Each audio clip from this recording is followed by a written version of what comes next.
We are on page 223, the bottom of the page, Seifav Shachain, and between his shoulders he dwells. We are in the second part, second chapter, Atzma'ut Legilui Ha'atzmiut, that independence reveals the essence of what someone is. When someone is enslaved to someone else, one naturally cannot completely express oneself. So the Rambam teaches us in the beginning of Hilchos Malachim, source 1, Shlosh mitzvos nistavu Yisrael b'shas knisasan la'aretz, that 3 mitzvos were commanded to Klal Yisrael at the time that they entered Eretz Yisrael. Limnos lahem melech, shenamar, to appoint a king, as it says, Som tasim alech melech, you will surely appoint for yourself a king. La'achris zaro shel Amalek, to destroy the seed of Amalek. Shenamar, as it says, Timchei secher Amalek, you will erase the remembrance of Amalek. Livnos beis bechira, to build a temple. Shenamar, as it says, L'shichnos idrshu v'atzashama, his presence you will search after it, and you will come to that place. The Rambam goes on to explain in the second halacha that it can only be in this order that these mitzvos are fulfilled. That cannot be in another order. That the order that Chazal say them here is critical. As he says, Minui melech kodem milchames Amalek, that the appointment of a king comes before destroying Amalek. Shnamar, as it says, Osi shalach Hashem l'moshecha l'melech. Shmuel says to Shaul, I have been sent to appoint you as a king, and later on, pasuk and a half later, Atalech b'kisas Amalek, and now you will go and strike Amalek. So you see from this, before Shmuel's first job was to appoint a king, and only after that to attack Amalek. V'achrasas zera Amalek kodemes lebinyan habayis, and destroying Amalek must come before the construction of the temple, as it says, Shemar, v'hi ki yashav hamelech b'veiso, and when the king dwelled in his house, v'Hashem niach lo misaviv mikol ovav, and God allowed him to rest from all around him from all of his enemies. V'yomer hamelech al Nasan hanavi, and the king said to Nasan, the prophet, Anochi yoshev b'beis arazim, I am sitting in the house of cedars, and God dwells in the tent. This isn't right. So you see, David HaMelech didn't attempt, or it didn't conceive of the idea of building the temple until he had already destroyed his enemies around, until he had destroyed Amalek.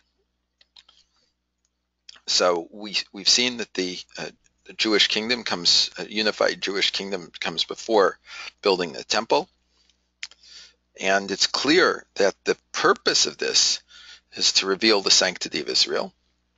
At its apex is the revelation of the divine presence in the temple.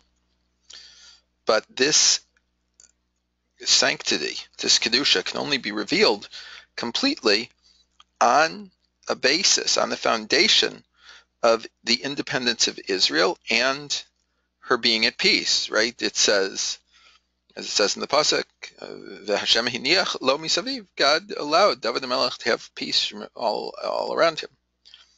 So it's clear that the final purpose of all of this independence, of the revealing the essence of what the Jewish people is the basis for the revolution of the Shekhinah.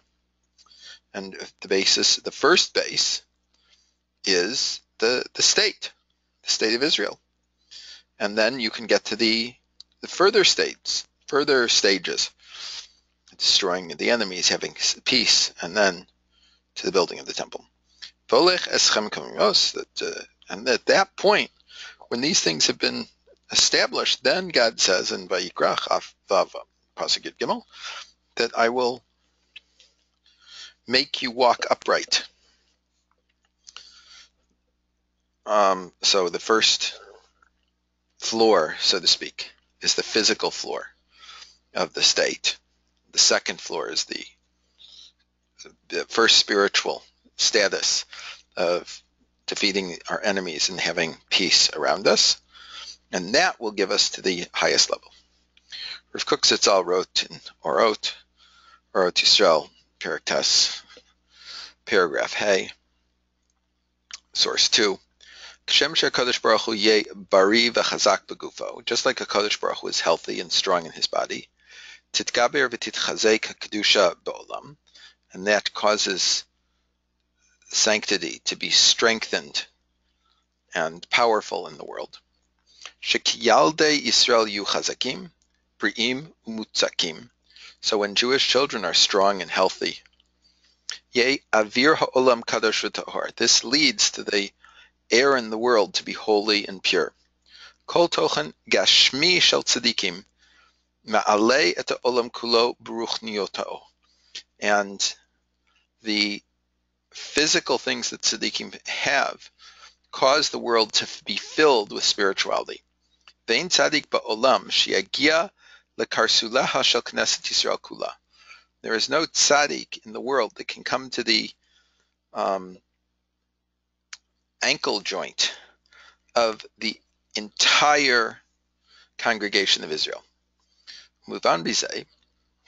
And is understood from this, she'abriut ve'yitaron hagashmi shel klalut Yisrael zehu yasod la'or ha'olam, that the healthiness and greater physical things for the Jewish people is the foundation for the light of the world, l'kodesh olam, for the sanctity of the world, l'gilui halachut be'olam, to the revelation of divinity in the world, l'tahara tamidot, to purifying of the character, l'romamut hatzedek, the elevation of righteousness, v'hofat hamusar, and the experience of ethics, b'nitzchonenu ba'olam, and our success in the world. So we see the foundation of the light of the world is the sanctity that is revealed by God in it. And this is dependent upon the physical situation of the Jewish people. When the physical body, when the Gufa Yisraeli is solid and strong, then we have the basis upon which we can establish the spirituality of the nation. As Rav Kook continues, second paragraph in source 2. Pituach ometz hagufani sheb'Yisrael. The development of the physical strength in Israel. Yotzi min hakoach halapoel imutzei neshama niflaim.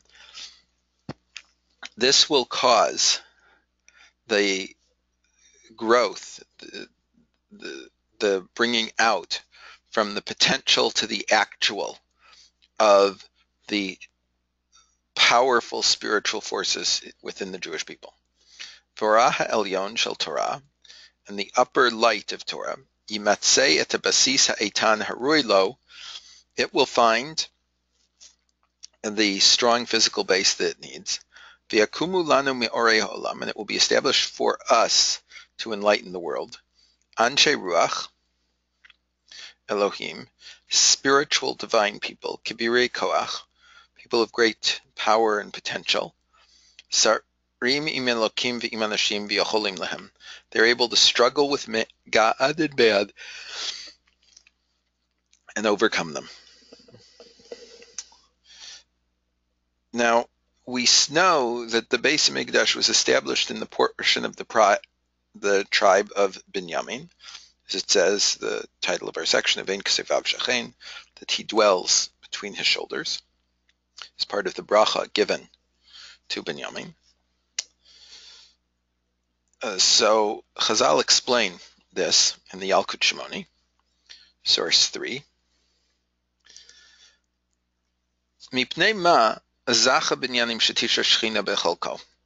What is the reason that Binyamin had the merit that the divine presence would rest in its portion? Mipnei shekol hashvatim noldu b'chutz laretz. because all of the tribes were born outside of Eretz Yisrael. Uvinyamin nolad be'Eretz Yisrael, and Benjamin was born in Eretz Yisrael. There is another reason in the Targum Sheni for Megillas Esther for this.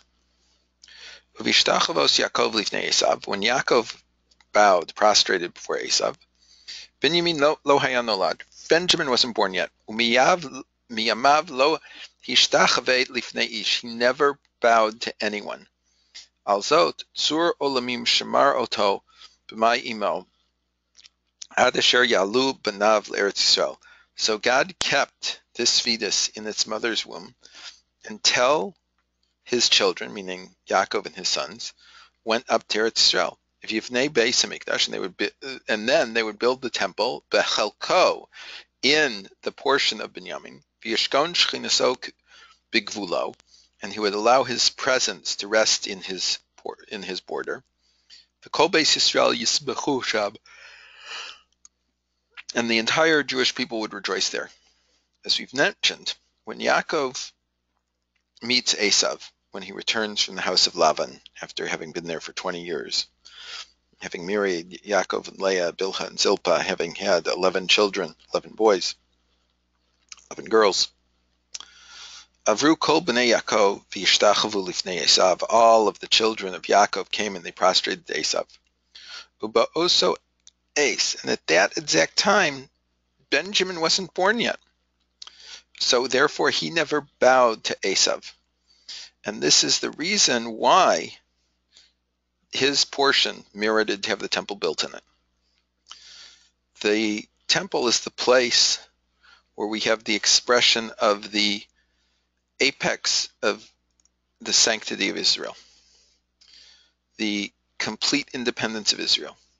The ability to build it could only be in the child that never bowed to Esav. He never bowed to anyone other than God. So he was never enslaved to the nations. The Gemara, of course, says that the only difference between our time and Messianic times is whether we are enslaved to the nations of the world. So Benjamin, that had never had this enslavement, he was the one that would have the temple built within him. This was how we would see the true nature of the Jewish people. So we have learned in this chapter, as a way of summary, that there is an independence to the nation of Israel, and in their land it's possible to fulfill all the mitzvot of the Torah. Some mitzvahs cannot be fulfilled at all, or cannot be properly fulfilled other places.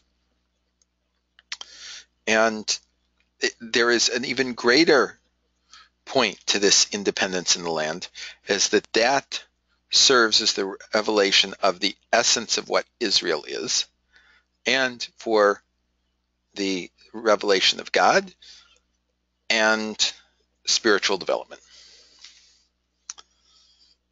Perek Gimel. Yom Ha'atzmaut Yom Yerushalayim, from independence to the day of Jerusalem, that we start Tchiyah Chomrit V'Ruchanit, physical and spiritual revival. In the previous perek, we discussed many times this foundation principle, that a physical basis was necessary for spiritual building on top of it. That its establishment and independence of the state of Israel was a requirement for the spiritual growth of the nation. We celebrate 2 days in the year in relationship to our new independence, Yom Ha'atzmaut and Yom Yerushalayim. Yom Ha'atzmaut is the birth of the state of Israel. But for what is the state of Israel has to be born? What is its purpose? What is its essence? And Yom Yerushalayim comes, and it points to the fact that we are tied to Yerushalayim. Ki mitzion teitzei Torah devar Hashem Yerushalayim, as it says in Yeshayahu and Micha, that from the Torah comes out of Zion, and the word of God from Jerusalem. On Yom Ha'atzmaut, we meet the physical, political independence. When on this day that we acquired our independence, on Yom Yerushalayim, in comparison, we meet a spiritual redemption. That it is the true destiny, purpose of the physical redemption. The establishment of the state allows for the divine presence to rest Bahar HaKadosh B'Yerushalayim, in the holy mountain in Jerusalem. Yom Ha'atzmaut reminds us that we were physically freed from the enslavement to other nations, the inability to affect history, being victims and not actors, and that we were turned around to free people that were able to act on their own. Yom Yerushalayim clarifies to us what is the true nature of this freedom, as Chazal say in Pirkei Avos. It's important to note, I think, that people that deny the spiritual uniqueness of the Jewish people refuse to recognize Yom Yerushalayim as a holiday. When you see in Israel, not all elements of the country take it as an important day. In Chutz La'aretz also. And in one way or another, you see that the people that don't recognize it have something lacking in their faith system. So it says in Pirkei Avos, source 1, Perek Vav of Pirkei Avos, Mishnah Beis, Ve'aluchos Masei Elokim Hema, and the tablets were the work of God. Ve'amichtav michtav Elokim hu, the writing was the writing of God. Harut al luchot, engraved into the tablets, literally. So the Mishnah says, Al tikra harut, do not read engraved, ela cherus, freedom. She'en lecha ben chorin ela mi she'osek b'talmud Torah, because no one is truly free unless they involve themselves with learning the Torah. We've already seen it above in the first section, 11th chapter, that the construction of the temple is the completion of the building of Jerusalem. As we say in our prayer of Havinenu, Yismechu tzadikim b'vinyan erecha, and the tzadikim should rejoice in the building of your city, ubetikun heichalecha, and the establishment of your palaces, meaning the temple. And also in the bracha and Birkas Hamazon of Bnei Yerushalayim, and in the Yamida, Yerushalayim Yercha Barachim Tashuv, and to Jerusalem, your city, you will return with compassion. V'tishkon b'socha k'sher dibarta, and only once you return to the city, you will dwell in it, like you said. The return to Jerusalem will only be completely complete with the return of the divine presence to Jerusalem. And on Yom Yerushalayim, we meet the first spark of the revelation of the divine presence, and the hint at the completion of redemption. Pesach Shavuos, section 3. The second section is in the third chapter, starting on page 228. Yom Ha'atzmaut and Yom Yerushalayim, both of them fall in the period between Pesach and Shavuos. They remind us of what things, in the heels of what things they were established, these holidays. Pesach, of course, is Zman Cherusenu, the time of our freedom. And there, when we went out of Egypt, and Shavuos is, of course, Zman Matan Torasenu, the time of the giving Bar Torah, when we received the Torah. These 2 days, through these 2 days, we experience the completeness of the redemption of Israel. It's a wonder to show the unique connection that exists between Pesach and Shavuos, and Yom Ha'atzmaut and Yom Yerushalayim. We go out of Egypt. This is the birth of the Jewish nation.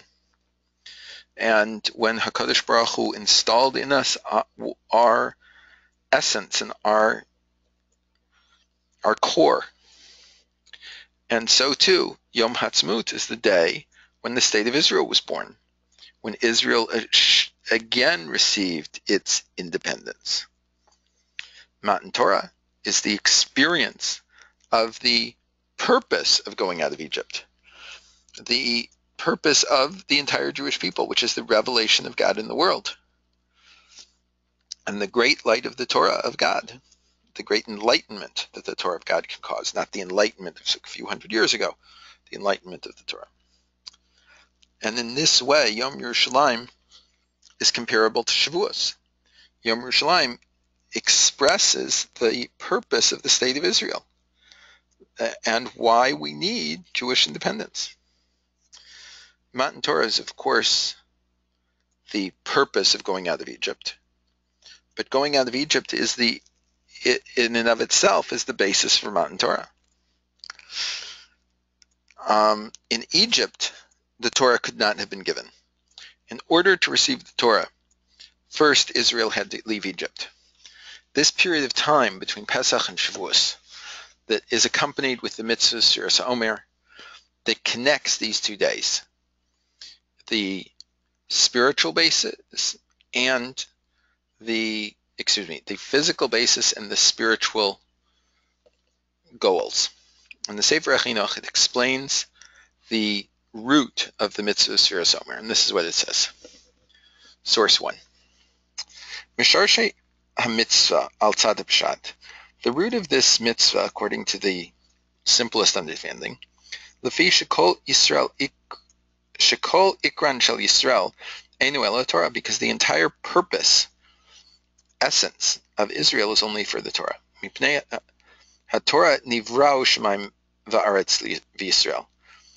Before the Torah was created, the heavens and earth in Israel.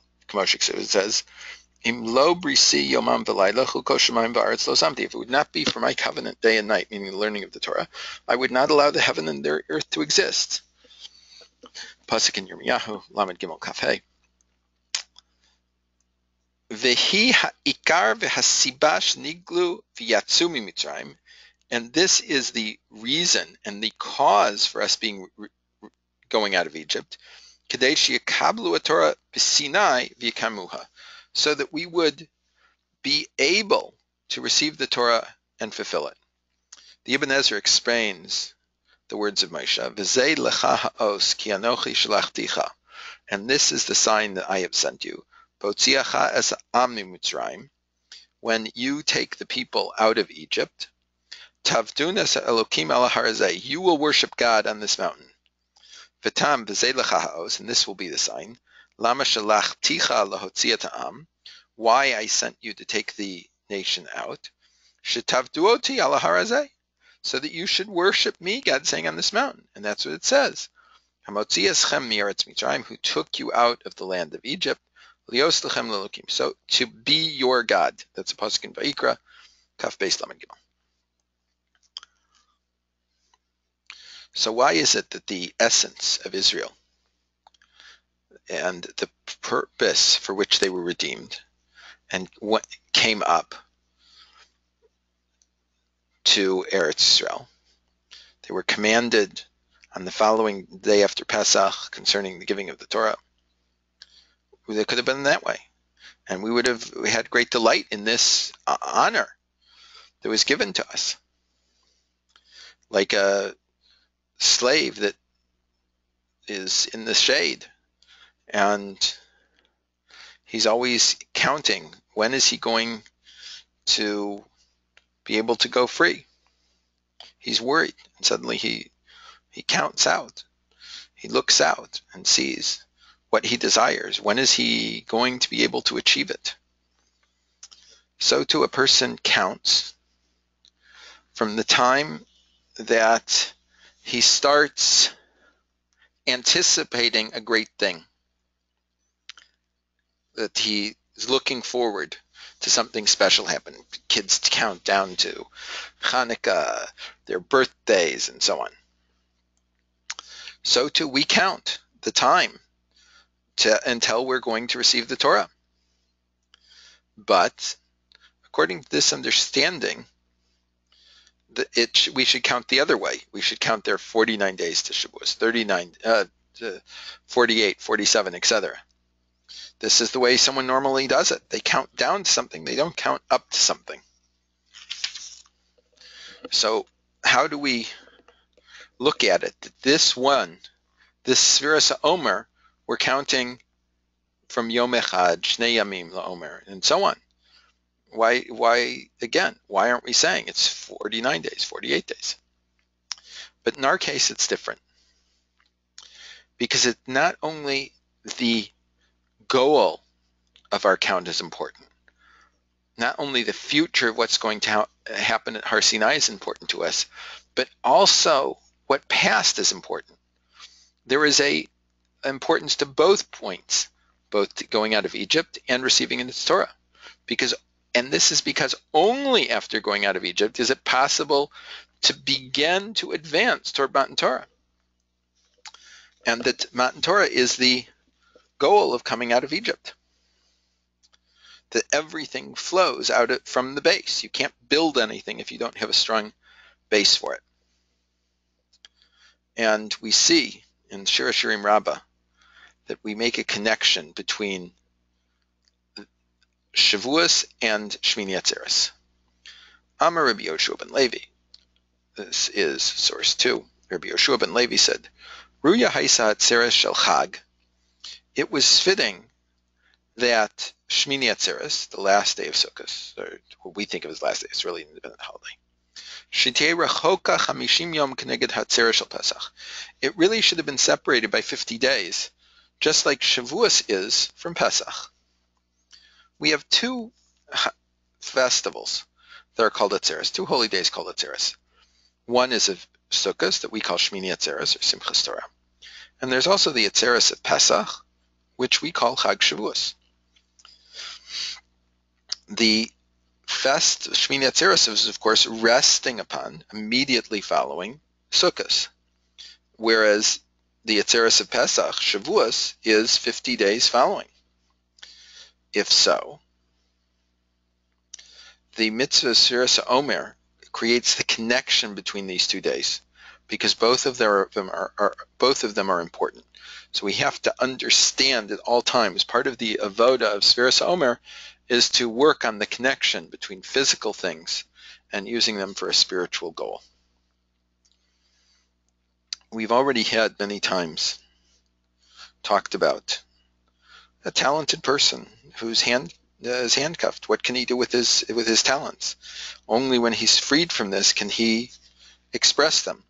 So too, going out of Egypt took away the handcuffs from our hands. But now what do you do with it? And it's only with Yom HaTzmaut that we're able to complete the process. And the day of the Yom HaTzmaut is the day where we were freed from oppression of strangers. This is our physical thing that allows the revolution of what's spiritual to us. So Yom HaTzmaut is close to Pesach. It's on the 5th of Iyar. Yom Yerushalayim is close to Shavuos, Kafches Iyar. And this is how this, in fact, the order that things occurred. First this, then this. It's not only in the calendar, it's in the history that one is 19 years before the other. Independence came 19 years before Yerushalayim was captured. The Shulchan Aruch gives a very interesting thing. It gives a sign for establishing the holidays. This is important because before they printed calendars, or even today for the person who has to figure out how to print the calendar, when do you put leap years and when do you not? There are certain rules for which you know when holidays are supposed to be. So what day of the week there are, which helps you to know what things, when you have to have leap years, leap months. Siman L'Kviyas Moadim, source 3, Shulchan Aruch, Orach Chaim, Tav Chav Ches, 428, paragraph 3. At bash gar dak hatz vap. Perush, what does this mean? B'yom Rishon shel Pesach, On the first day of Pesach, Yela Olam Tisha B'Av. Tisha B'Av will fall on that day. Aleph, the first day of Pesach, refers to Tisha B'Av. Biyom Beis, Bo Shavuos. The second day of, which is the base, it refers to Shavuos. Now, if you look at Atbash, the Rashi refers to it as an alphabet a couple times in his commentary in the Gemara. The first letter of the alphabet and the last letter of the alphabet. The second letter of the alphabet, the penultimate letter of the alphabet. The third letter and the third from the end, fourth from the end, etc. That's what we're talking about. So the second day of Pesach always corresponds with Shavuos. Ubiyom Gimel Bo Rosh Hashanah. The third day of Pesach always corresponds to Rosh Hashanah. Biyom Dalet Bo Kriyas Torah Shehu Simchas Torah. On the fourth day is Simchas Torah. It refers to the Kuf as Kriyas Torah, which is the day we call Simchas Torah. Biyom Hei Bo Tzom Kippur, the fifth day of Pesach is the same day of the week as Yom Kippur. Biyom Vav Bo Purim Shavar, and the sixth day of Pesach is Purim of the previous year, previous month. From this, we can know what days. If you know when Pesach is, you know when days all the rest of the days of the year are. Now, after we've gone through this, we know that there is actually a seventh day of Pesach. Chutzar says eighth day of Pesach, but we don't have to concern ourselves with that. That's not from the Torah. That's later. But the Shulchan Aruch does not give something for the seventh day, which would be, of course, corresponding to the letter Ayin, 7 letters from the end of the alphabet. And now we are able to add Yom HaShvi Shel Pesach Keneged Yom Ha'atzmaut Teinu, that the seventh day of Pesach is for Yom Ha'atzmaut, the day of our independence. And perhaps we can also send another bash, which is, of course, the same as the second day of Pesach always falls Shavuos, of course, but it also falls Yom Shichrur Yerushalayim, the day of the freedom of Jerusalem. So the seventh day, we know the eighth day of the bris, and Kabbalistic literature refers to a day of great spirituality. We've gone through all the physical days, and now we go into a spiritual day. So too, it's the transition, the day that the last day, the Ayin, the seventh day of Pesach, where we complete the physical cycle, and we have now Yom Ha'atzmaut. Now, when you start the cycle over again, according to the Zohar, you're starting on a spiritual plane, not a physical plane. So the first, so we have the second day of Shavuos, in the second cycle, so to speak, is Yom Shichrur Yerushalayim. B'zechus Yerushalayim. One of the most difficult times for the Jewish people was when they stood at the Yam Suf. The enemy was behind. The ocean was in front of them. HaKadosh Baruch Hu said to Moshe, Mati takalai, why are you crying to me? Tabiro ben Yisrael v'yisau, speak to the Jewish people and travel and go. The Mechilta on Parshas B'Shalach says as follows. Rabbi Yishmael says, Mati takalai, why are you screaming to me? B'zechus Yerushalayim ani ekra lehem esiyam. In the merit of Jerusalem, I will part the ocean. Shinamar, Uri Uri livshi uzech Tzion. Wake up, wake up, wake up. Wear your powers, Zion. Livshi bigei sifartech Yerushalayim ir HaKodesh. Wear your garments of beauty, Jerusalem, the holy city. Kilo Yosif Yavo Vach Od Arel V'Tamei, because never again will come into you an uncircumcised or impure person. Yeshayahu, Nun Beis, Pasuk Aleph Elmer. And it says, Uri Uri Livshi Oz, get up, wear strength. Zroa Hashem, the arm of God. Uri Kimei Kedem, wake up yourself like the days of yore. Doros Olamim, the generations of the world. Halo Ati Hamechseves Rachav Mecholeles Tagin, are you not the one that carves out what is wide and profanes the crown. Halo ati amachreves yam, are you not the one that dries up the ocean? May tahom, the waters of the deep Rabbah, the great deep. Hashama keyam, from the depths of the ocean. Derech lavor gulim, to create a path so that the redeemed ones can go on. Rabbi Yishmael points out the connection between Yerushalayim and Kriyas Yamsuf. What HaKadosh Baruch Hu says to Moshe Rabbeinu, Ma titzak alai, why are you screaming on you? Why are you afraid? I took Israel out of Egypt so that they would have a purpose in the world, and that purpose is connected to Jerusalem. It says in Yeshayahu, Perek Beis, Pasuk Gimel, V'halchu amim rabim, v'amru l'chu v'na'alei har Hashem, and eventually all the nations of the world will come and they will say, let us go up to the mountain of God, El Beis Elokei Yaakov, to the house of the God of Yaakov.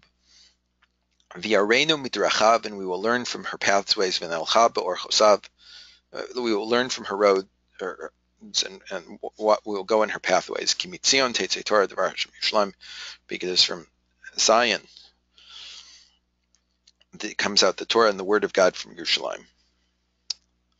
You have nothing to worry about. The God is saying to Moshe Rabbeinu, the reason why Israel was taken out of Egypt is so that they can enter Israel and fulfill their destiny. This, in the merit of Jerusalem, which is the way we refer to the completion of the destiny of the Jewish people. Therefore, God says, I will split the sea.